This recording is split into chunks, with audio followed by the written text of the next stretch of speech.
Imagine a person sitting in a perfectly quiet, sunlit room. They have spent years navigating a war zone, and now they have reached a city where absolutely nothing is falling apart. But despite the physical silence, they are experiencing an intense, creeping terror. Their body is resting in the chair, but their mind is completely restless. To an outside observer, this looks like a complete success story, but internally, the person feels entirely alienated, like a ghost haunting their own peaceful surroundings. This creates a strange tension. Why does a completely safe, physically perfect environment fail to feel like home to someone who has finally escaped danger?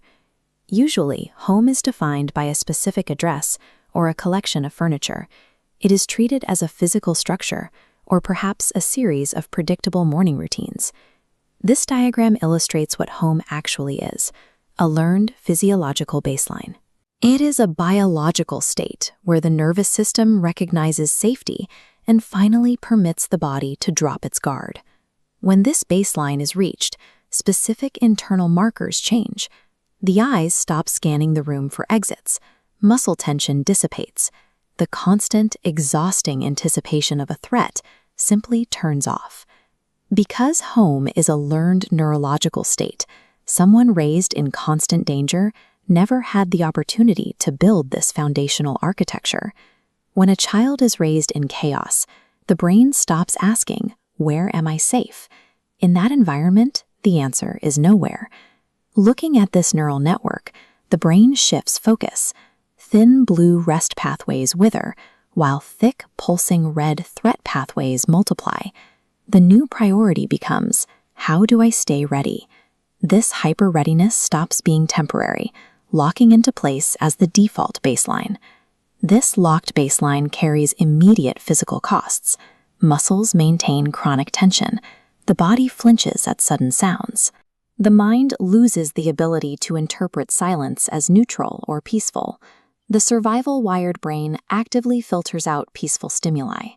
In a conflict zone, feeling comfortable provides no immediate advantage for staying alive. This mechanism creates a devastating inversion.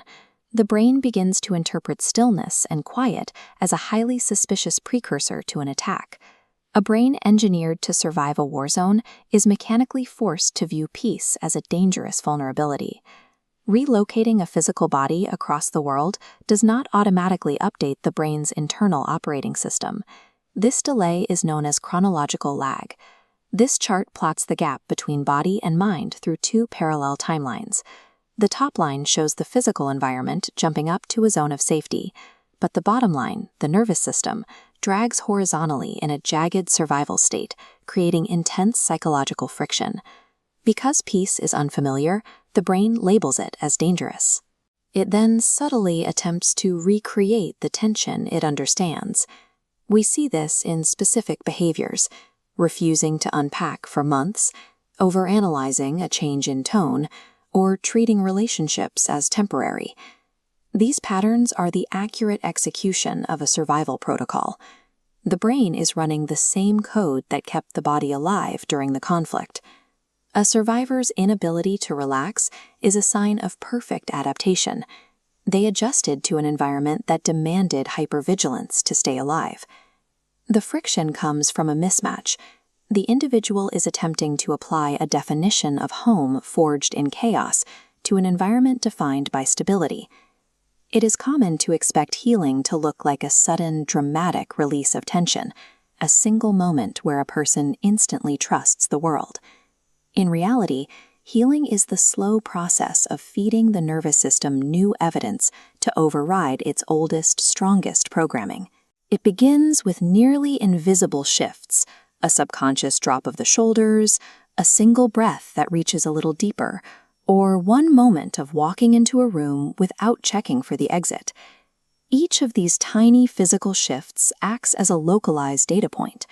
They slowly teach the brain that the current environment does not require immediate readiness. Through the patient accumulation of these moments over years, the survival baseline begins to erode, and the brain starts to trust the permanence of safety. Home is a fragile neurological state. It is a sense of safety that the mind must slowly learn to believe in again.